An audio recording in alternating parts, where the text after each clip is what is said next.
Welcome to the Business Blast podcast. I'm your host, Tyler Wagner. This episode is brought to you by Authors Unite. Authors Unite provides you with all the resources you need to become a successful author. You can learn more about Authors Unite and join the free community at authorsunite.com. Now, let's jump into the episode.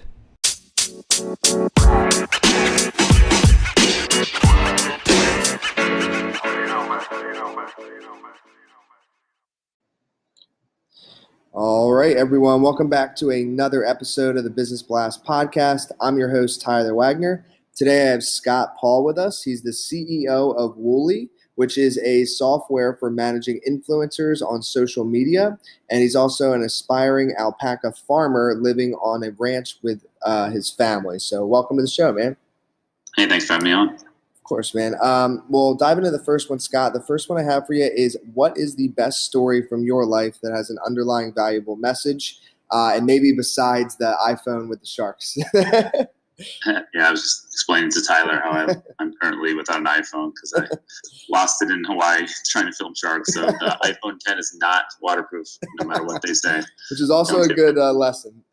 Yeah, a great lesson. No, I mean, I would say, we'll keep this quick, but I used to have a job in the desert of Arizona, taking kids through the wilderness who are kind of recovering from drug addiction. And I think that the lesson I took away from that job 15 years ago now was I would be out there with nothing, no food, dirty clothes, weeks at a time, guiding these kids through the wilderness, making fires with sticks.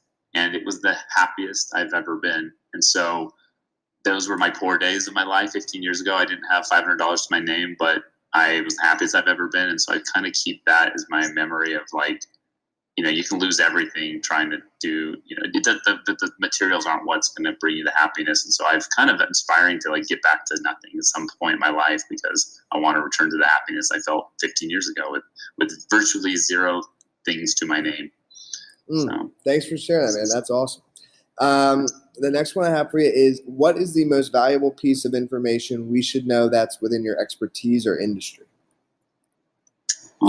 I do a handful of things. I'm an angel investor. I have a lot of advice for people looking for funding, but probably the thing I'm doing lately is this influencer marketing world on social media. I've been doing that for a while. I was at Disney running their social media and influencer marketing, and now I've got a company doing it. And I think the thing I want to tell people is that the future of social selling will not be like the content you create, but it's going to be the content that your customers create and share. And so try to focus on, if you're a young brand, you have a Shopify store or something, you can start to make all the cool photos and stories that you can possibly from, and then you push out on social media. But the real stuff that really works well is when you can get customers to talk about and share their stories with you. And then putting that on your social media. That's what we're seeing work the best in the fields that I'm in, is getting customers to tell the stories about your brand. And that just outperforms everything.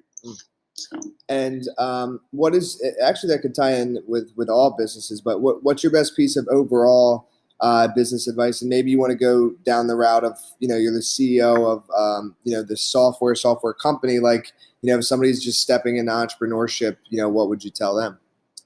Well, I wrote some, you gave me some outline of what you were going to ask. So last night I was thinking about it. Okay. Yeah. Go for that. Yeah. The overall thing, though, that I really, as a CEO and as an entrepreneur, and I'm dealing with some things with a few people right now, and there's always troubles in startups and any big company. And I really think that the best advice I can give is just learn to get along with everyone. Like, there's a ton of successful people that I meet and I'm around, but they're just not easy to be around. And I feel like life with half the people are not friendly towards you, or you don't like, would just be a really lonely life. So I think you're going to be meeting so many people, and you're going to have to empathize with these people to find out how to sell to them or whatever that is. Just learn how to get along with everyone, and don't be confrontational. Be a peacemaker, or ambassador, or whatever you call it, a diplomat in diplomatic in all you're doing. And that's what we look when we hire people. That's what I look for to partner and to invest in people. All those just diplomatic people are really enjoyable to be around. And if you could give your younger self one piece of advice, what would that be? My younger self, probably just to, when Mark Zuckerberg was looking for money to put his first server in the room at Harvard. I wish I was there to I was just there close somewhere to give him $500 so I could be his partner. I like that. That's a good answer.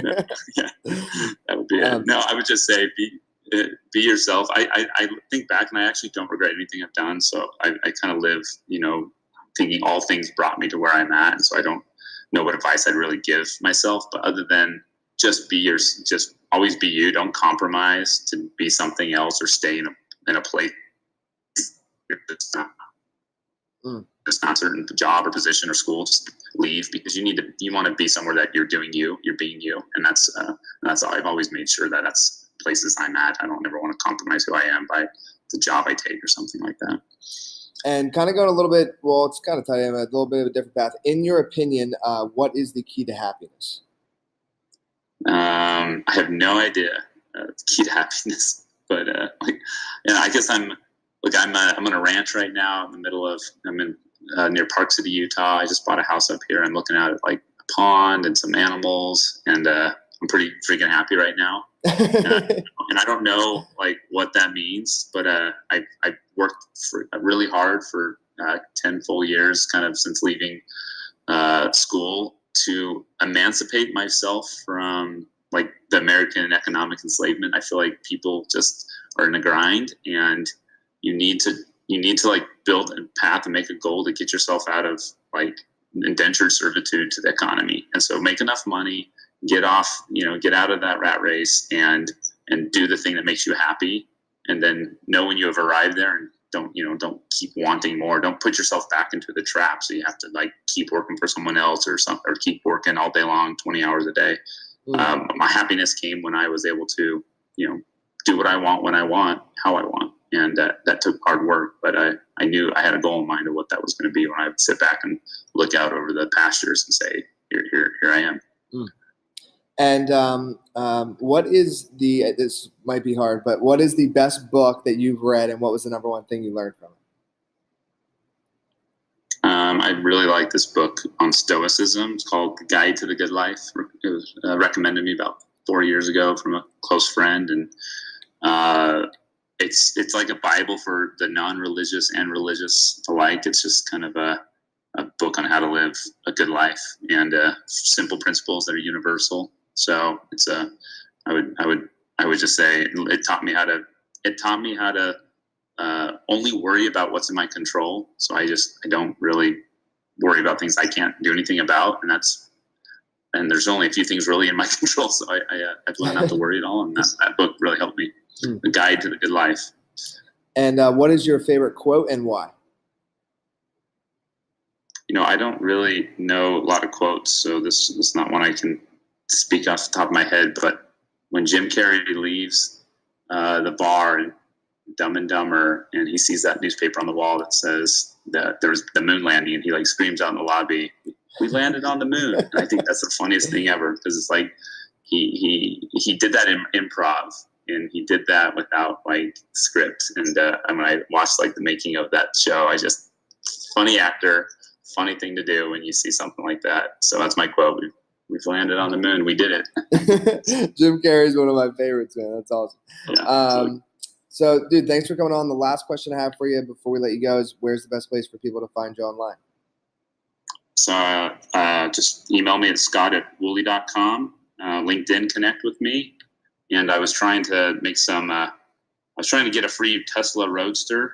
So I was trying to get 50 referrals, and then you get a free one. So I got tesladad.com, and you can see my poor attempt of doing a blog. I've only got 3 Tesla referrals so far. So I'm probably not gonna get my free Roadster, but that's where you can find my adventures on tesladad.com. It's also my license plate.